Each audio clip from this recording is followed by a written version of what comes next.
And one of the best ways to ensure that democracy strengthens is that we have confident education, because what kills democracy is the apathy of the voter, and it is participation of the populace that protects it. So, A Valentine's Day with a twist for these students today, whereby you normally expect to receive chocolates as well as flowers, even if they are fake flowers. But today, the Mayor of Mogale City, in partnership with Pick n Pay as well as Absa and QS Shopping Mall, have decided to make this Valentine's Day extra special for these kids. We are here as Mogale City. We are here to support you. We are here to walk the way with you in raising these children, because they are indeed our children. Like I said, I have 40 plus of those children. Morning everybody. Thank you for the opportunity to just say a few words. We had the opportunity to see this new leaders of ours in our practices a week ago, testing their eyes. For those who don't know, the challenges they have is visual reduction. Due to the loss of pigments in their eye, especially the iris, they have a huge sensitivity to sunlight. So their glasses that is in progress will have the climate eyes, or the transition that helps them when they go into the sun, the lens will change themselves. So we can confirm their glasses is in place, and we're proud to be assisting you with your visual needs going forward. Thank you so much. I think the purpose of today is basically, a few weeks ago when we had a discussion in the office of the executive mayor, the mayor requested us to work on giving back, making people feel special. And these learners, we thought that these learners, are some of the, between all vulnerable groups, they are the ones that's always forgotten. So we want to bring them with their parents, teachers, Department of Education, work together so that we can give them a very special day. So it's coming from the executive mayor. 2 weeks ago, we didn't know what to do. But the sponsors, thank you very much, you will be thanked later on, came on board because it's such a special project. And I think, executive mayor, I think we'll do it and we'll make it an annual event in Mogale City, where we, at this time, Valentine's Day, we show love to our real Valentines today, and that is our learners. My name is Witimelo Rafetwa. I'm a mother to Mogale Rafetwa, a child living with albinism. I'm actually a mother of two, correction, and then my child is living with albinism. Only one child is living with albinism? Only one, and then the other one is like proper melanin. Now, as a mother with mother of two and one living with albinism, what are some of the challenges that you are facing as a mother, and what are some of the challenges your child faces with the condition they have? I don't think motherhood comes with a script. It is a huge challenge. I mean, starting from the pregnancy and everything, it doesn't even show in a sauna that you are pregnant. It's like surprise, and then you're a mom. But actually, I'm grateful. I'm grateful for my child, both of them, and I'm treating them no differently, honestly speaking. At this point, it's just that I use everything for the both of them.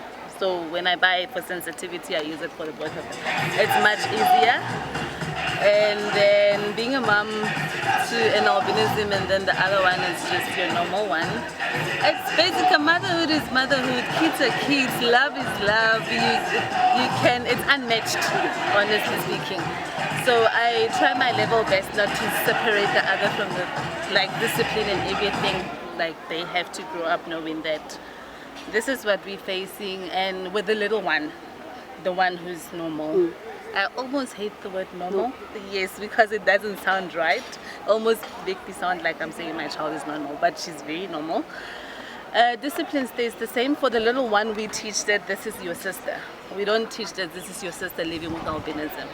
That's something that she needs to learn, and you'd be surprised. Kids don't choose.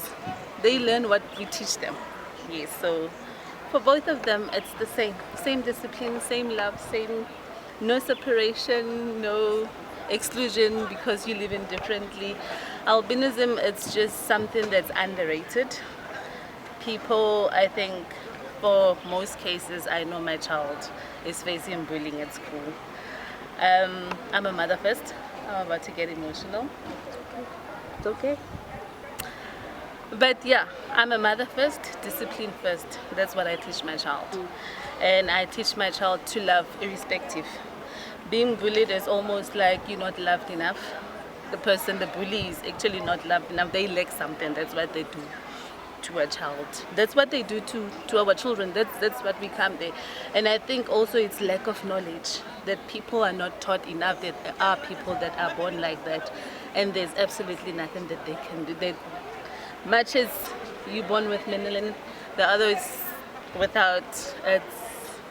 It's just, we're human beings and we ought to love and respect each other. Doesn't matter in which form we come. Now you've touched on the lack of knowledge from our communities. What do you think can be done more to educate communities, to understand what albinism is? First and foremost, I don't know what to call this function that we currently have. That's for me a huge step. And I think the Department of Health, I think it comes for free, if I'm not wrong, that actually such knowledge can be spread around. And reading doesn't cost anything. It makes you more knowledgeable. You can read up about this. I mean, I also didn't know anything albinism up until I gave birth to one. So that's for me. People should just make themselves familiar with it, knowledgeable, and accept them for who they are, because it won't change. And you mentioned that you're now the ambassador of Mogale City, and what exactly is entailed in that role? I was actually awarded the ambassadorship in I think about 4 years ago, and I believe that my role is not just to walk around saying, hey, I'm the ambassador, but to actually do the work, to actually give back to the community, to actually use this ambassadorship for good. So that includes the CSI programs, that includes just putting Mogale City on the map, letting people know about Mogale City, letting people know about the good things that are coming out of Mogale City, good things that are being done by Mogale City as well. So that's what I use my ambassadorship for. Yeah. So far, what have been some of the projects that you've been able to do? So far, I have done the going back to schools and giving out shoes. And like I said earlier, I really appreciate people like APSA coming through, because this is not the first time I'm seeing them. So we're giving out school shoes to the primary schools around Mogale City. I'm from Kagiso, but I mean, we were doing like the most parts of Mogale City, and I felt that that was very important, because we went to the schools and we saw ourselves how the kids were struggling, how they come from very, very, very poor backgrounds, and they actually really, really needed the shoes. So that's when I was called in, and I also because at first I was just called in to come in and just be a part of giving out the shoes, but I felt like I needed to do more, and I said I want to contribute as well as Nhlanhla, the little bit that I have, and to make sure that we get even more shoes. Now, what are some of the other projects can we expect from you as an ambassador, working with the city, of course, or even individually? Yeah. So there's a project I've been working on for years, but it hasn't come to fruition yet. So I'm hoping to have some kind of an academy for high school kids. Where they can come through, because obviously I'm from the music industry, where they can come in and learn about music and learn how to play music, learn how to play music, and just give them a space even for young up and coming singers.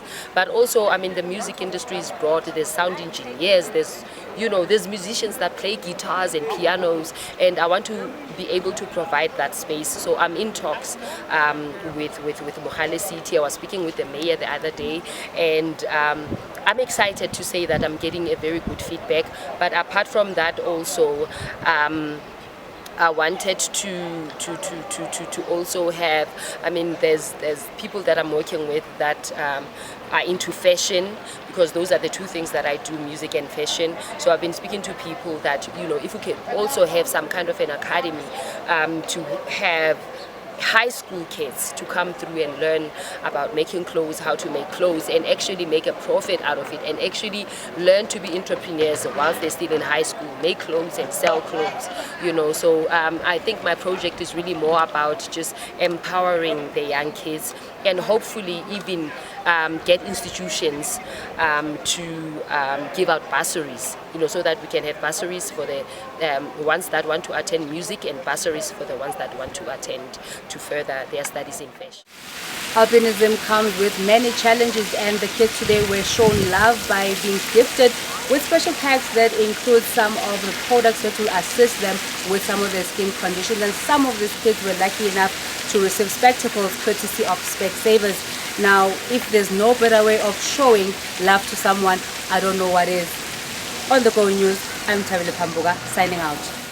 And one of the best ways to ensure that democracy strengthens is that we have parliamentary behavior, because what kills democracy is the apathy of the voter, and it is participation of the populace that protects it. So